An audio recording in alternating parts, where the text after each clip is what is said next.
Bismillahirrahmanirrahim. Assalamualaikum warahmatullahi wabarakatuh. Hello, I'm 025 Masita Achmad. My number ID is 025. So, in this occasion, I would like to explain and answer the final test of discourse analysis. Happy watching! For number 1, the position of discourse analysis in the theory of linguistics is universally. Well, we move to number 1.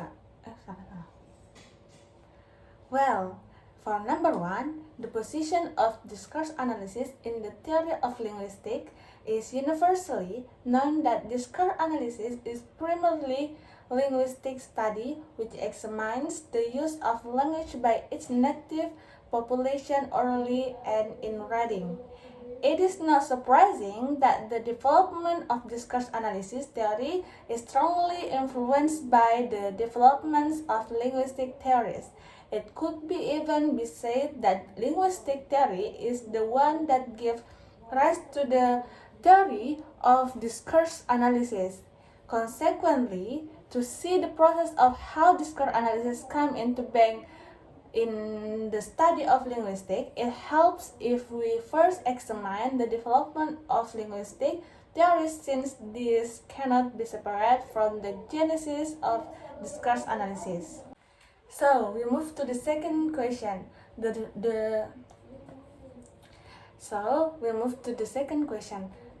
differences between discourse analysis and error analysis.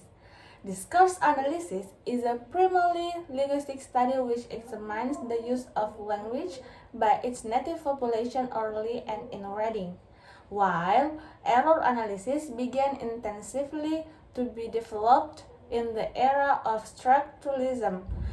It is done solely to provide information to teachers about the forms error often made by learners.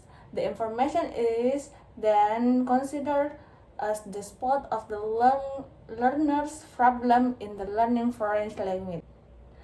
So, we move to the third question. The answer is, the first one, communicative competence is underlying knowledge a speaker has of the rules of grammar, including phonology, orthography, syntax, lexicon, semantic, and rules for their use in socially. So the second one is language form and function. Language form is the knowledge of rules of grammar performance, while language function is the way the rules are used.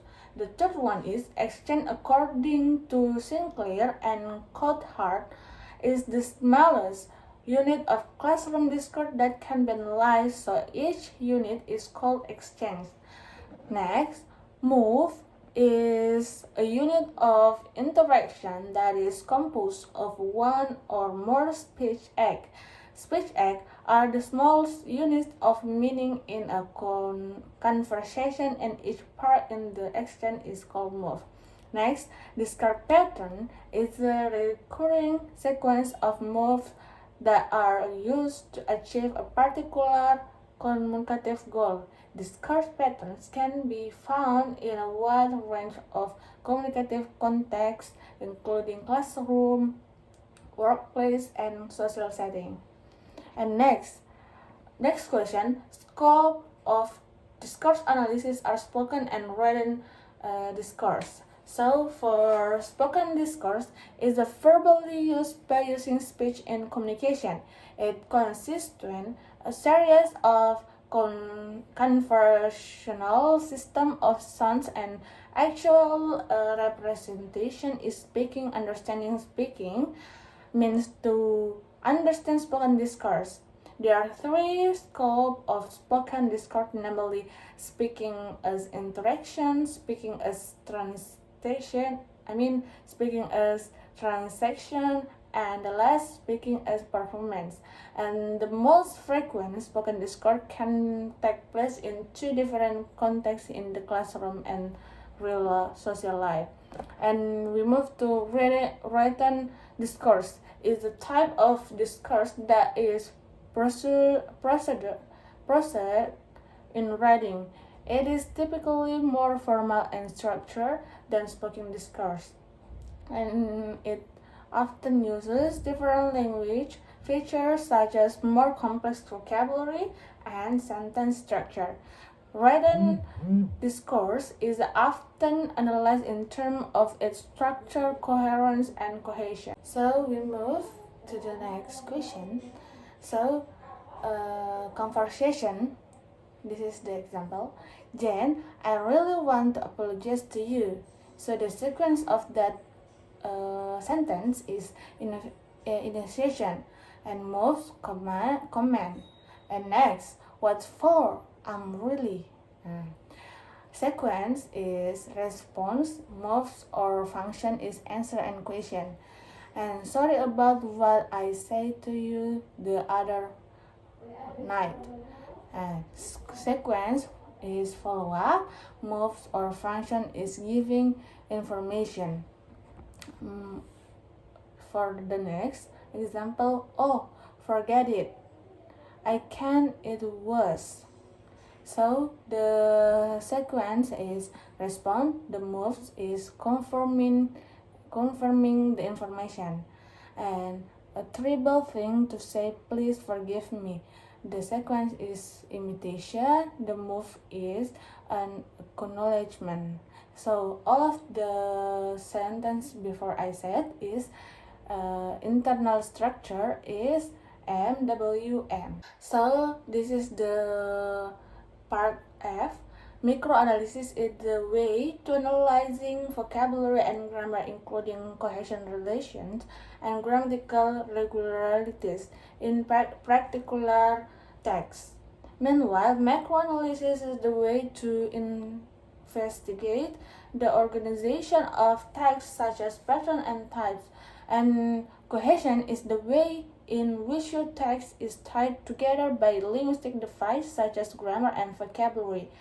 And grammar device can be understood as device used to create coherence in text, namely reference, substitution, ellipsis, and conjunction. And the last is lexical device, refers to vocabulary used to create coherence in text, namely using reiteration and collection. So we move to, there are three types of the most common macro patterns in English text, for example, problem solution, the general specific, and climb counterclimb pattern. So the first one is problem solution pattern. According to Hoy 2001, this pattern consists of four functions. Number one is situation, problem, response, and evaluation. And number two, general to specific pattern. This pattern is really characterized by a movement in the writer's thinking from a generalization to specific details. The third one is climb counterclimb patterns. This pattern refers to the structure of ideas in a text in which a claim or a statement of the truth of something and counterclaim an opposing claim made to overset the previous claim are presented in relation to a given issue. So next, text pattern in discourse analysis are the recurring structure and form that can be found in text. This pattern can be used to identify the different types of discourse as well as the different ways in which language is used to create meaning. Some common text patterns include problem solution pattern, comparison contrast pattern, and enumeration pattern. So for the part A, there are a number of factors to consider when selecting target discourse to be analyzed to get required or relevant information. Their factors include the purpose of the analysis, the genre of the discourse, the audience for the analysis, the available of the discourse, and the last is the time and resource available. And for the last question, I agree Discourse analysis has significant contribution to English language pedagogy. Here are some of the ways in which discourse analysis can be used in English language teaching. So, the first one is helping teachers understand how language is used in different contexts. And next, identifying common error in a student language use. And the next, developing material that promote critical thinking and reflection.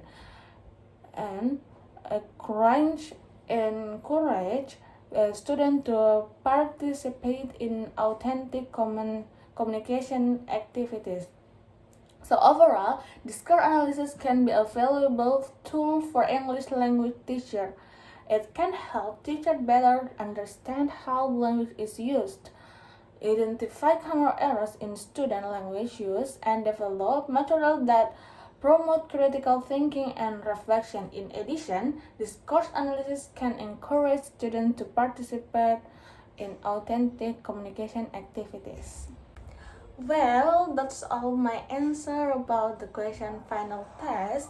I hope you can understand and take some knowledge of what I already explained. And thank you. Assalamualaikum warahmatullahi wabarakatuh.